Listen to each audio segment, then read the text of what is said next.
Bom dia, meus amigos. Hoje, 24 de julho, quinta-feira, e nós vamos trabalhar com um tema que eu já andei comentando com vocês. Foi até uma frase de um amigo meu, pastor. Ele disse assim: você não foi chamado para sentir, e sim para crer. Olha, eu nunca mais esqueci essa frase.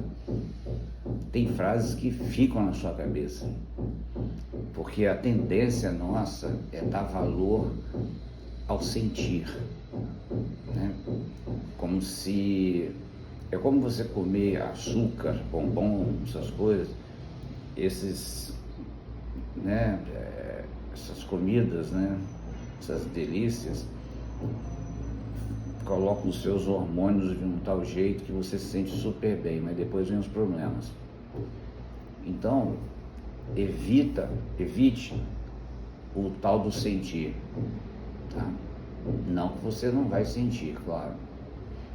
É melhor às vezes você sentir do que você ficar ressentido, ou seja, sentir duas vezes, que normalmente ressentir sempre vai pro lado negativo, tá? Mas sim para crer. Nós somos chamados para crer. E olha que esse crer ainda envolve uma série de coisas, do tipo, só vai crer quem nascer do alto, não adianta nascer na barriga da mãe de novo. Isso é Jesus falando com Nicodemos, e por aí vai, mas nem vamos entrar nesses detalhes, tá bom?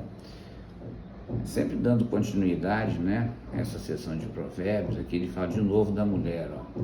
A mulher que vem do Senhor é empreendedora, não se faz de dondoca para possuir, ela tem luz própria e faz tudo sem embaraço. Fala sério, isso é ou não é um elogio para a mulher? Ela tem luz própria, faz tudo sem embaraço, simplesmente ela está ali para fazer, tá? E por esses dias eu falei que a mulher era muito mais inteligente que o homem, e eu procurei nos IAs da vida.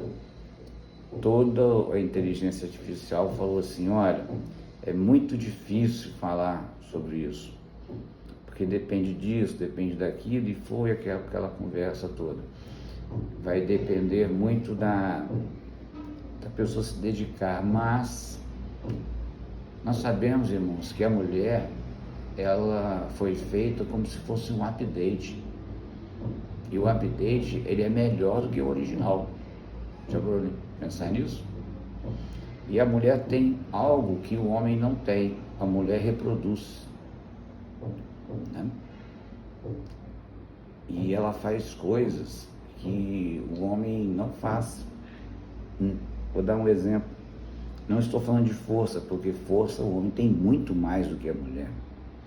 Não é à toa que nessas competições olímpicas, né, não pode mais ter, né, mulheres não, né, homens que se dizem mulheres participar de campeonatos femininos, né? Seria normalmente esses que se dizem mulher sempre ganham. Então não é correto para com as mulheres. Bom, o que importa é que quando você olha para um homem e para uma mulher, até mesmo a mulher vai falar isso, entendeu? Ela é muito mais bonita do que o homem, entendeu? E eu já falei aqui uma vez que, não sei se vou lembrar o nome dele agora, eu acho que é Oscar Niemeyer, né? O que fez Brasília. Alguém numa reportagem, eu vi essa reportagem há muitos anos, perguntou para ele assim: por que é que o senhor faz as suas esculturas, né, ou os seus prédios, né, todos eles com linhas arredondadas? Ele falou assim: você já viu Deus fazer alguma coisa quadrada? Aí se você parar para pensar, você olha para o universo, olha para tudo, é tudo redondo, entendeu? Se tiver alguma coisa ali que tem um square, que tem um canto, um quadrado, entendeu? Você pode ter certeza que é coisa de homem, de ser humano, vamos dizer assim. Mas a mulher não, ela é toda redonda. Ela é toda redonda porque ela tem aquela beleza que o homem em si não tem. O homem é um ser bruto, cheio de força, entendeu? E por ser bruto, cheio de força, viver num planeta desse que está edificado no maligno, tem que ter alguém para fazer coisas que um update não poderia fazer, entendeu? Que é a força bruta. No resto, você pode colocar qualquer mulher em qualquer área, qualquer tipo de profissão, que normalmente ela se destaca melhor. Tá? Normalmente as mulheres às vezes não aparecem por causa do machismo dos homens, que querem sempre ter o primeiro lugar, marcar ali a governança dele, o que nem precisa, porque Deus já o deu. E a mulher deveria se colocar no lugar dela de ser feminina, não feminista, porque a proposta de Deus para a mulher, eu só estou me sentindo assim, repetindo, né, porque eu já falei isso tantas vezes, a proposta de Deus para a mulher, quando fala submissa, que é uma palavra latina, e nem está escrito essa palavra ali, entendeu? Ali está escrito hipotasso, né? Que também é só um espaçamento, não está escrito também, é uma combinação, né? Para que os textos se encaixem. Significa, é uma palavra usada na guerra, tá? Significa que alguém vai na sua frente para ver se tem algum problema. Tipo o capitão vai na frente para saber se tem alguma armadilha, né? Alguma coisa assim. Então o homem foi feito para isso, para proteger a mulher. Então quando fala mulheres estejais submissas, você troca essa palavra. Se alguém reclamar, falar para você, tá pegando, pode falar, que fui eu que falei, entendeu? Você troca essa palavra e coloca hipotasso. Aí manda a pessoa procurar no dicionário o que significa. A tradução em português ficaria bem assim: mulheres, estejais sobre a proteção dos vossos maridos. Qual mulher não quer ter um guarda-costas troglodito do lado dela? Qualquer uma. A mulher num assalto ou numa briga de rua, ela vai aguentar a pancadaria? Não vai. Mas um homem já vai. Está entendendo? Então a mulher foi feita para ser embelezada, entendeu? Para ser exaltada como, até mesmo como a glória da criação humana. E se nós formos falar de mulheres aqui, você vai perceber que a Bíblia fala de centenas de mulheres que só fizeram coisas interessantes, até mesmo na guerra. E mais, a Bíblia deixa claro lá em Gênesis, né, que os dois são a imagem e semelhança de Deus, não é um só não, é os dois. Se não estou errando o texto aqui agora, quando ele fala em Gênesis 2:27, se não me falha a memória, que ele fala assim, o homem, e Deus criou o homem. A palavra homem ali é Adão. Mas embaixo, se não me falha a memória, tá? Está escrito assim, Ish e Ishá, quer dizer, macho e fêmea. Ou seja, os dois são a imagem e semelhança de Deus. Ok? Então essa dica aí é boa para você, mulher, que normalmente é oprimida nas igrejas pelos seus próprios pastores, e os seus maridos vão nesse barco aí, oprimindo as suas mulheres. Mulher foi feita para você abrir a porta para ela, entendeu? E ela, quando vê o marido chegando em casa, recebeu na maior alegria, e não se estressar por causa do cotidiano, daquelas coisas repetitivas, porque ali vocês montaram uma nova família, são dois em uma só carne. Se você não tiver isso na sua cabeça, você pode ter certeza, entendeu? Porque o que faz um casamento é o amor, e Deus é amor. Se não tiver Deus no meio, vai ter outras pessoas, vai ter pai, vai ter mãe, vai ter sobrinho, vai ter tia, vai ter primo, todo mundo dando piruada. E não é assim que funciona, tá? Preste atenção nisso. Porque se você for olhar, o número de divórcios que tem é justamente porque o homem e a mulher não se põem no seu lugar, no seu quadrado. Cada um faz a sua parte. E essa ideia de dividir as coisas, né, falar que a mulher é menos por isso ou por aquilo, tudo bobagem. Somos todos iguais, um complementamos o outro. A Bíblia fala que a mulher foi feita para auxiliar o homem. Auxiliar? Se o homem é tão bom assim, por que ele precisa de uma auxiliadora? Percebeu? Ele precisa de um complemento. E esse complemento tem que ser tratado com muito carinho, ao ponto da Bíblia dizer que quem maltrata a sua mulher, maltrata a si mesmo. Então, ela não é simplesmente uma capa de super-homem que vai te proteger de tudo, não. É o contrário. É você que tem que proteger ela de tudo. Mas vamos lá, porque a ideia não é nem essa, tá? Em Provérbios 31, 24 diz: ela faz roupas de linho fino e vende-as e dá cintas aos mercadores, né? Prepara tudo para os mercadores.